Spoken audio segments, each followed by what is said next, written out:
Cooling పట్టిస్తారు కదా, మా ఏళ్లలోనే cooling కాదు, మా మనసులో కూడా కూలింగ్ వస్తుంది. చక్కనైనటువంటి కార్యక్రమం ఈ రోజు చాలా చక్కగా జరిగిందమ్మా. వారికి ఆయుర ఆరోగ్య అష్టైశ్వర్యాల నుంచి కాపాడు రక్షించాలని, వారు చేసే వ్యాపారం నందు జగన్మాత తోడునీడుగా ఉండి కాపాడు రక్షించాలని కోరుకుంటూ శ్రీ ఆదిపరాశక్తికి అఖిలాండ కోటి బ్రహ్మాండానికి శ్రీ పరాశక్తికి ఓం శక్తికి. మరి ఈరోజు ఎంతో చక్కగా పూజా కార్యక్రమాలు జరిగితే ఈ విజయదుర్గ నిలయం కట్టేటప్పుడు చాలా మంది చాలా రకాలుగా సహకరించారు. మన సత్యరెడ్డి గారు, సులక్ష్మి దంపతులు, వీరవెంకట గారు, కమలా దంపతులు వారు నిర్మించినప్పటికీ కూడా మరి ధనమంతా కూడా మనం ఖర్చు పెట్టారు. ఎంతో మంది పనివాళ్ళు వచ్చి పనిచేసేవారు. పనివాళ్ళందరూ కూడా వారు పూలు తీసుకుంటారు. మరి ఇది తడపడానికి ఎవరిల్లు అయితే వాళ్ళు వాడడం జరుపుకుంటారు. ఎక్కడన్నా సరే కూడా ఎందుకుంటే మరి ఇంట్లో ఎవరో ఒకరు ప్రతిరోజు తడుపుతూ ఉంటారు. మరి విజయదుర్గ నిలయం తడపడానికి ఒక మనిషి నడితేనేమో రోజంతా 12 ఒక గంటన్నర 2 గంటలు ఉంటుంది. మరి ఇంచుమించు ఒక సంవత్సర కాలం మరి టీములు కానించి కూడా మన ప్రారంభోత్సవం అయ్యేదాకా కూడా ఒక సంవత్సర కాలం పాటు పడింది. ఈ సంవత్సరం అంతా కూడా మన రాములభావన్ గారి కుమారుడు కోటేశ్వరరావు గారు, కోటి అంటారు, కాకరపర్తి కోటేశ్వరరావు గారు రోజు వచ్చి కడపన్నారు. కాబట్టి మన మేసాల సింగ్ గారు, సత్య శ్రీనివాసరెడ్డి గారు రోజు తప్పు నీకు అది ఎవరు లేదు, నువ్వే తప్పాలని చెప్పి అడిగితే కాదనకుండా లేదనకుండా ప్రతిరోజు వచ్చి ఈ యొక్క విజయదుర్గ నిలయాన్ని నడిపి మనం ఏ కేసులు కూడా అడుగుతున్నారు. ఎవరు నడిపారంటే బాబు ఇంకా శ్రమ బాగలేదు నిజంగా అడుగుతున్నారు. అంత బాగా నడిపి సేవ చేశారు. సరే మేసాల సింగ్ గారు కలిపావు కదా, నీకు ఎంతకంత డబ్బులు ఇస్తాను, ఎంత ఇమ్మంటావు అని చెప్పి అడిగారు. అడిగితే కోర్టుకు రమ్మని చెప్పాము, రాలేదు. ఇలాంటి సభలకి రావాలని కొంచెం సింగర్కి ఎక్కువ ఉంటుంది ఒక్కొక్కరికి. మరి వాళ్ళ నాన్నగారు వచ్చారు, ఆయన కూడా వచ్చి ఉంటే చాలా బాగుండు. సరే కోటేశ్వర గారు రాలేదు. ఆ డబ్బులు అడిగినప్పుడు ఒక 5,000 ఉండో 10,000 ఉండో అంటే ఎంత తీసి మేసాల సింగ్ గారు ఇచ్చేస్తాం. కానీ ఆ కోటి గారు ఉన్నారంట, నేను అమ్మవారికి సేవ చేశానండి, ఎందుకంటే నా కూతుళ్ళందరికీ కూడా ఉద్యోగాలు వచ్చినాయి, మమ్మల్ని చక్కగా ఉంచండి, అలాంటి సేవ చేయడం ఎన్నో జన్మలు పుణ్యం ఉండాలి, నాకు డబ్బులు ఎందుకంటే బాబు నాకు డబ్బులు వస్తే అమ్మవారికి సేవ చేసుకున్నాను కానీ నా కూతురు మంచి మంచి ఉద్యోగాలు వచ్చినాయని చెప్పేసరికి చాలా చాలా ఆనందపడ్డారంట ఆయన. నిజం కూడా అదే, వాళ్ళు ఇచ్చేది వాటర్ అయినా కూడా ఈ రోజు ఎంత సత్కారం వాళ్ళకి ఎందుకు జరిగిందంటే అమ్మవారు ప్రతి ఒక్కరిని గుర్తుపెట్టుకుంటున్నారు.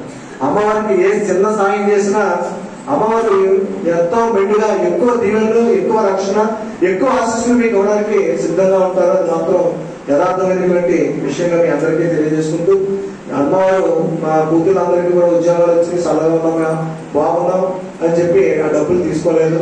మరి బట్టలన్నా పెడదాం, మన సత్సంగం తరఫున సేవ చేశారు. మన విజయదుర్గ నిలయాన్ని ప్రతిరోజు తడిపి మరి వారు మెడలు తడిపిన తర్వాత మళ్ళీ కూలికి పోవాలి. ఏ రోజు కూడా ఆకుండా పనికి మళ్ళీ ఈ పని చేసి మళ్ళీ ఆపని ఇలా చేస్తూ ఉంటే ఇంటికన్నా ఏమంటారంటే ఆనంద్ చాలా మంది ఏమి పని మాట ఏం అర్థం లేదండి, పొద్దున్న లేసి అక్కడ పోతున్నారు, మళ్ళీ ఇలా వచ్చి పనికి పోతున్నారు, మీరు చూస్తే సన్నగా ఉన్నారు, ఎందుకంటే అంత పని చేయదు వద్దని చెప్పారనుకోండి హైకమాండ్ ఏం చేస్తాను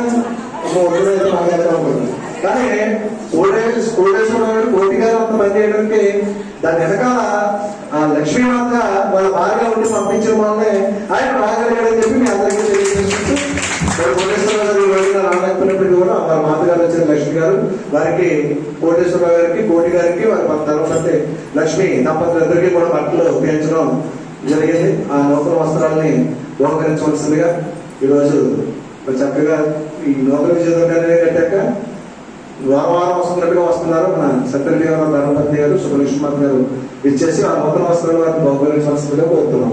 జై దుర్గా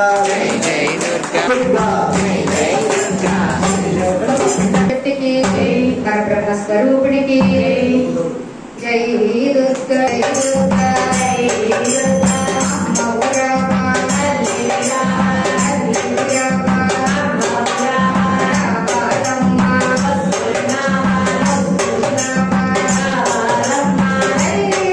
జూన్ 26వ తారీఖున రావడానికి రమ్మని చెప్పి ఆహ్వానం చేశారు. అక్కడ శ్రీ స్వామి గారి ఆరాధనోత్సవాలు అని చెప్పి ఉపన్యాస కార్యక్రమాలు మావిడాడలో చాలా దగ్గర కార్యక్రమం పిఠాపురం జరిగింది. మనం అందరినీ ఆహ్వానించారు, కానీ దూరం అని చెప్పి మనం వెళ్ళలేకపోయాం. ఇప్పుడు దగ్గర కాబట్టి మావిడాడే కాబట్టి 26వ తారీఖు గురువారం వచ్చిందమ్మా. గురువారం ఉదయం 8:30కు ఇక్కడ నుంచి ఆటోలు బయలుదేరుతాయి. మరి వచ్చే భక్తులు బట్టి వచ్చే వారం కాక 10 లక్షల వారం 26వ తారీఖు అంటే మధ్యలోపు శనివారం వస్తుంది. ఈ కార్యక్రమానికి వచ్చేవారు ఉదయం 8:30కు వస్తారు. అక్కడ సభ కార్యక్రమంలో పాల్గొంటాం. అక్కడికి ఎంతలో 9 అవుతుంది.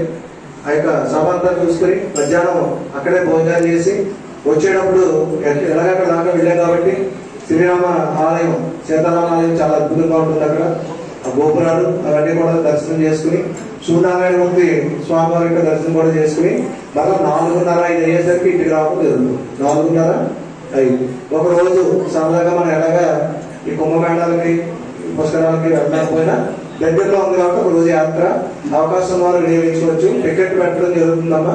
టికెట్ 150 రూపాయలు రాను పోను శాంతి 150 రూపాయలు ఇచ్చి మీ పేరు రాయించుకున్న వాళ్ళు 26వ తారీఖు గురువారం 8:30 కల్లా రెడీగా ఉండాలి. ఇక్కడ మన నూతన విజయదుర్గ నిలయం నుంచి ఆటో బయలుదేరితే ఈ అవకాశాన్ని సద్వినియోగం చేసుకునేవారు పేర్లు చెప్పవలసిందిగా ముందు కోరుతున్నాం. మోటార్ సైకిల్ మీద వెళ్ళేవారు మోటార్ సైకిల్ మీద వెళ్ళొచ్చు. ఆటోల ఛార్జీలు మాత్రం 150 రూపాయలకు మనిషి అవుతుంది. రాకపోవడం ఛార్జీలు ఎవరైనా వచ్చేవాళ్ళు పేర్లు చెప్పవలసిందిగా కోరుతున్నాం. ఈ వారం వచ్చే వారం పేరు చెప్పేదమ్మా. చెప్పేసి మీరు ఎంతమంది ఉంటే అన్ని ఆటోలు పెట్టడం జరుగుతుంది.